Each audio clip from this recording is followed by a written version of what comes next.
dengan demikian hal ini terjadi, apakah bisa dinilai bahwa Prabowo takut Megawati? Sementara seorang jenderal dan seorang yang dibilang macan Asia itu pasti tidak boleh takut dong. Tidak boleh takut kalau ada intimidasi atau tekanan-tekanan atau ada demonstrasi-demonstrasi penolakan. Sementara yang dia lakukan ini benar, tapi kok dia masih mengikuti arah politiknya demi melancarkan politiknya mungkin ke depan kali ke apa? Terus melancarkan dan meminta agar memberikan abolisi. Saya kira ini hakim juga merasa tercederai. Kok kami tidak dihargai gitu loh. Kita ini lembaga negara tidak dihargai oleh presiden, mau gimana lagi? Kecuali ada faktor-faktor seperti yang tadi Bapak sebutkan bahwa mana-mana yang perlu layak diberikan. Sementara orang-orang ini kasus korupsi ini jangan dibiarkan. Terus saya mau tanya lagi nih Pak, masalah PDIP. PDIP Hmm. harusnya bersifat objektif profesionalisme seperti Nasdem dan Gerindra itu sendiri. Di mana waktu Sekjen Nasdem Pak Joni Plate berurusan dan ada lagi SYL ketika berurusan dengan tindak pidana korupsi, ketua umumnya tidak meminta masyarakatnya atau kader-kadernya atau anggotanya untuk turun demo, melainkan dia mengatakan bahwa kami menghargai proses penegak hukum. Apabila kader-kader Nasdem yang melakukan persoalan korupsi, maka silakan ditindak sebagaimana hukum yang ada. Jadi dari partai Nasdem, DPR RI Nasdem juga tidak ada satupun yang intervensi loh Pak. Termasuk Gerindra ketika ada kadernya, itu juga tidak diintervensi. Dan ada beberapa kader partai yang ketika kader-kadernya masuk, tidak diintervensi. Kenapa kali ini PDIP begitu dukung anggotanya terjerat kasus korupsi? Apakah PDIP ini tidak mau kasus korupsi ini dibongkar ataukah dihabisin seperti kata Prabowo bahwa menekan atau membiarkan agar korupsi ini terus merajalela? Karena saya ingat Bapak, kalau korupsi terus-menerus Bapak, Indonesia akan bubar suatu ketika mendatang. Menurut pandangan Bapak, terkait dengan PDIP yang mendukung penuh dan meminta agar Hasto dikeluarkan, melakukan demo di mana-mana, melakukan aksi, bahkan ada anggota DPR ikut turun, Pak, petinggi DPP. Hmm. Masyarakat menginginkan agar kasus korupsi ini harus dihabisin, dikurangi, bahkan dihilangkan. Tapi kok masih dibela, bahkan diselamatkan. Kira-kira pandangan Bapak sebagai pakar hukum seperti apa? Ya, terima kasih Adinda. Ini memang sekali lagi ya, menurut saya ini kalkulasi politiknya yang dimainkan oleh Presiden Prabowo dari sudut politik, sekali lagi saya acungkan Hmm. jempol, jempol luar biasa kepada PDIP Bapak berhasil Presiden ya, Pak? kita. Berhasil ya? Bagaimana? PDIP berhasil ya?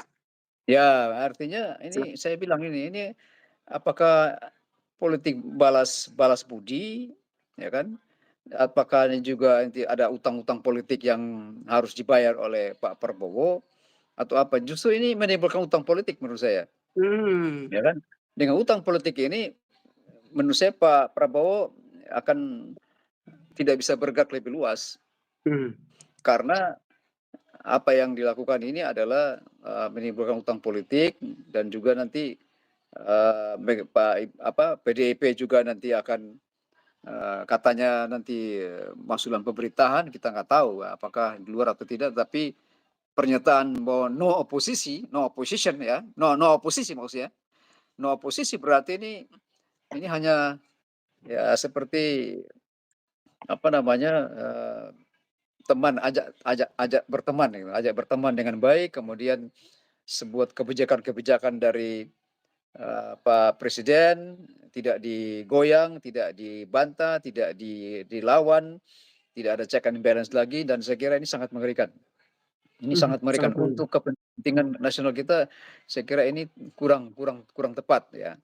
Tetapi sekali lagi, saya menghormati ya, menghormati apa yang sudah dilakukan oleh Bapak Presiden kita. Hanya kita mengkritisi bahwa sangat disayangkan. Jadi antara stabilitas nasional yang berhubungan dengan politik ini harus dibarengi dengan kepentingan keadilan dalam masyarakat. Nah, ini yang kepastian hukum dan keadilan ini sangat dicederai dan sangat kita pertanyakan. Kita selalu pertanyakan kepada Bapak Presiden, apakah Bapak Presiden masih punya komit untuk koruptor atau tidak? Atau hanyakah dalam tahun ini saja 2005, kemudian nanti beliau akan berubah tahun 2006, dengan satu konsep yang baru atau apa ya kita nggak tahu.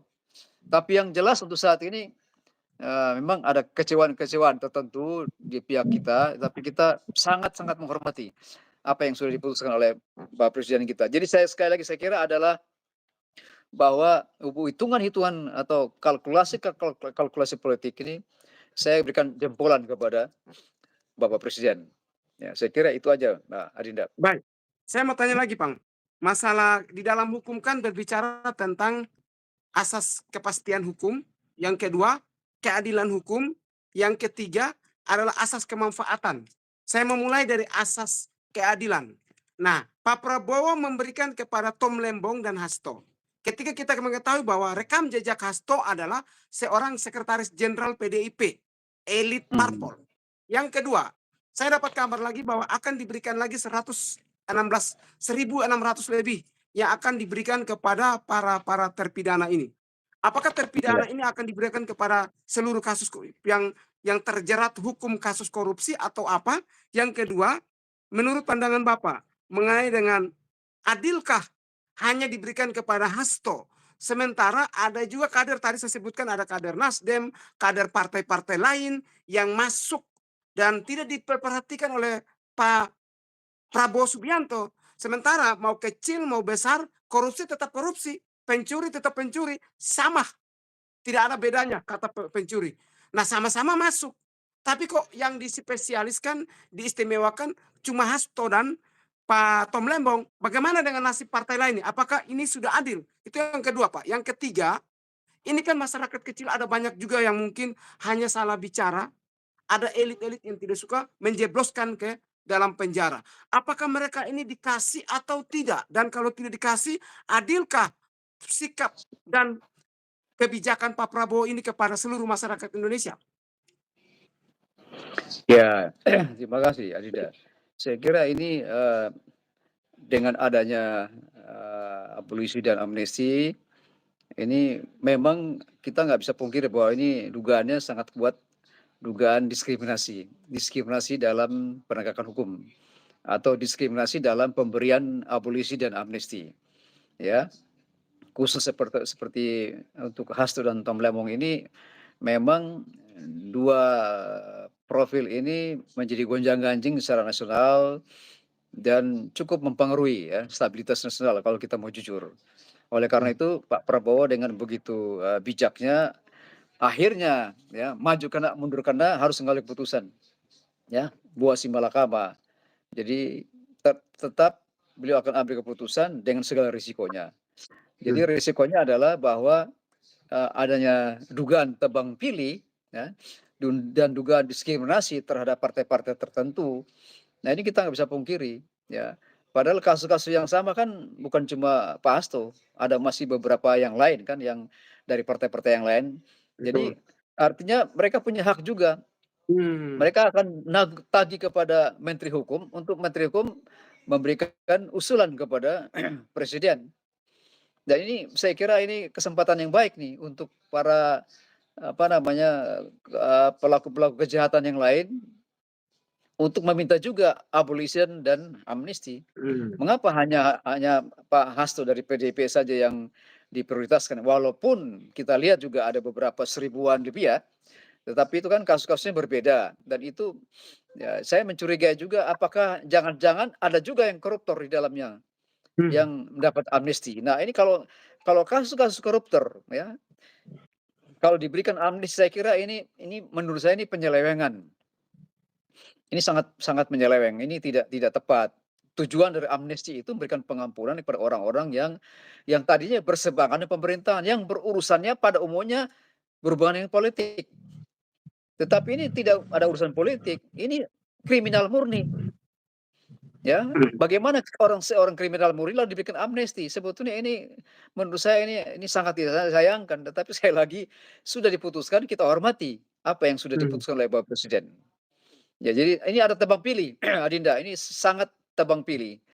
Karena hitung-hitungan politiknya memang sangat tebang pilih. Jadi saya kurang sependapat kalau tidak ada tebang pilih, ini sangat-sangat kelihatan, transparan bahwa, PDIP yang lebih diuntungkan dibandingkan partai-partai yang lain. Nah ini sangat disayangkan. Begitu, Adinda? Kebijakan